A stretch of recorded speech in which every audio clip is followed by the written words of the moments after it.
Shalom, perkenalkan nama saya Disyan Zeraya Rotin Sulu. Shalom teman-teman, perkenalkan nama saya Dora Sisya. Shalom teman-teman, perkenalkan nama saya Johannes Pardemen Saragi. Perkenalkan nama saya Prengkasima Sudatwara. Pada saat ini saya akan menjelaskan mengenai bagian pendahuluan. Yang pertama, setiap manusia pastinya sangat akrab dengan yang namanya seni. Bisa dikatakan seni ini merupakan salah satu bagian dari kehidupan manusia. Menurut Hari Susanto, seni merupakan sarana komunikasi perasaan dan ungkapan batin seseorang kepada masyarakat untuk memenuhi kebutuhan pribadinya. Seni ini terdapat berbagai macam jenisnya, mulai dari seni tari, seni musik, seni ukir, dan seni lainnya. Salah satu yang akan dibahas pada kesempatan kali ini adalah mengenai seni musik. Seni musik merupakan seni yang sangat akrab dengan kehidupan kita, dimana seringkali musik ini hadir pada saat kita belajar dan melakukan aktivitas lainnya. Kemudian musik ini merupakan bahasa yang universal, artinya musik ini dapat disukai oleh berbagai kalangan masyarakat. Bahkan musik ini dapat disukai oleh orang yang tidak mengerti musik, tidak dapat memainkan alat musik, dan juga tidak dapat bernyanyi dengan benar. Namun terdapat masalah yang kerap kali muncul, di mana seringkali banyak orang yang sulit untuk memahami musik dan sulit untuk menentukan nada apa yang akan mereka gunakan. Namun tidak perlu khawatir teman-teman, salah satu materi dalam mata kuliah aljabar abstrak dapat membantu kita, yaitu teori grup.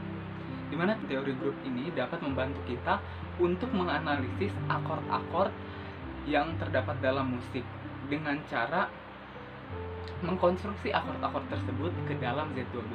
Untuk penjelasan lebih lanjutnya, mari kita saksikan penjelasan selanjutnya. Jadi yang pertama saya akan menjelaskan mengenai teori grup. Jika terdapat suatu himpunan tak kosong G dan berlaku suatu operasi biner, maka kita bisa menuliskannya sebagai berikut.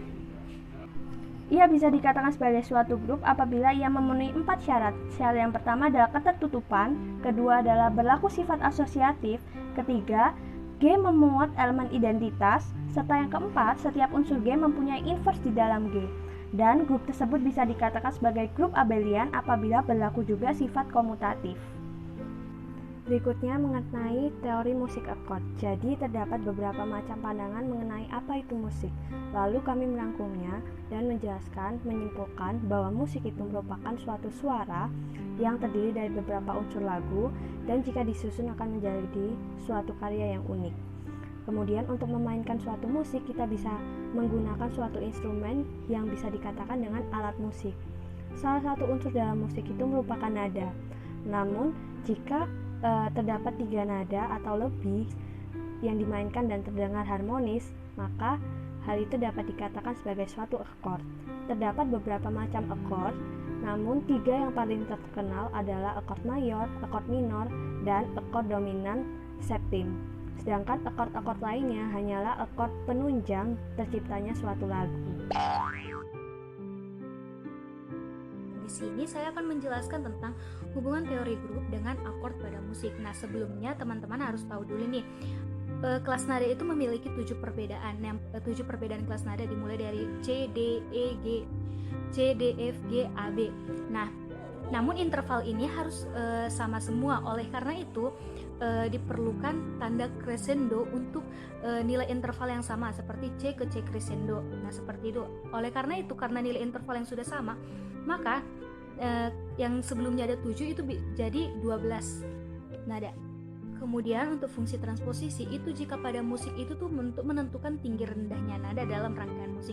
Sedangkan pada matematika fungsi transposisi ini bisa didefinisikan misalkan n adalah bilangan integer modulo 12. Nah, itu fungsinya itu bisa didefinisikan dengan Tn x kongruen x tambah n modulo 12. Dengan n-nya ini transposisi n-nya ini tuh bisa kita mulai dari 0, 1, 2 hingga 12. Nah, kemudian X-nya ini nih himpunan trinada. Nah, trinada ini nih dari 3 nada yang terbentuk dengan ketentuan yang sudah ada nanti. Nah, definisinya itu untuk memetakan Z12 ke Z12. Jadi nada-nada itu bisa dipetakan ke Z12 ke Z12 dengan rumus yang sudah ada sebelumnya. Nah, contohnya dari TNX kongruen X tambah N modulo 12 itu bisa diubah. Jika kita masukkan N-nya 0 atau 1, maka jika kita masukkan 1, maka nanti akan terbentuk T1 kongruen X tambah 1 modulo 12. Nah, kemudian masuk ke penerapan fungsi transposisi. Nah, penerapannya ini ada bermacam-macam, namun kami hanya memasukkan beberapa. Yang pertama ada triad chord. Triad chord ini akord yang terbentuk dari 3 nada. Nah, di sini kami hanya menjelaskan atau menganalisis 2 jenis. Yang pertama ada major chord atau chord mayor. Ini tuh terdiri dari 3 nada pada urutan yang sudah ditentukan 1-3-5. Nah, 1-3-5 ini sesuai dengan tabel yang sudah ada. 1-3-5.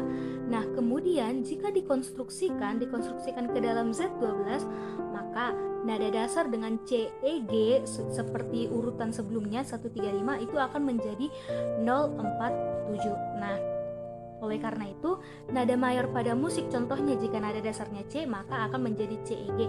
Sedangkan nada mayor pada matematika diubah C itu menjadi 0-4-7. Begitu juga dengan jika nada dasarnya E, maka akan terbentuk nada mayornya itu E, G crescendo dan B. Sedangkan pada matematika akan menghasilkan bilangan integernya itu 4, 8, dan 11.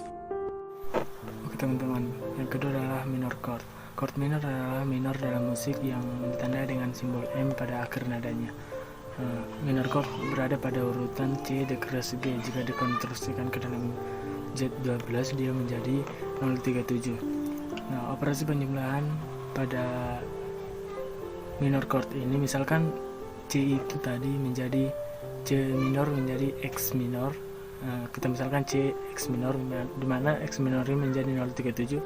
Kita bisa mengambil operasi penjumlahannya N ditambah X. X di sini huruf besar, M sama dengan N ditambah X huruf kecil minor, dimana N di sini adalah Z, elemen Z12, dan X kecil minor ini adalah elemen X besar minor.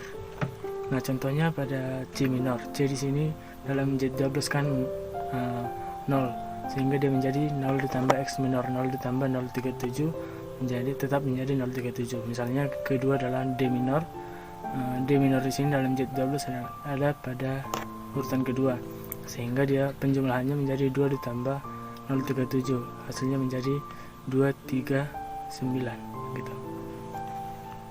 Yang berikutnya adalah tetrachord. Tetrachord adalah akord yang terdiri dari 4 nada, di mana jumlah akord dalam musik adalah 495. Namun dalam video ini kami akan menganalisis sebanyak satu saja.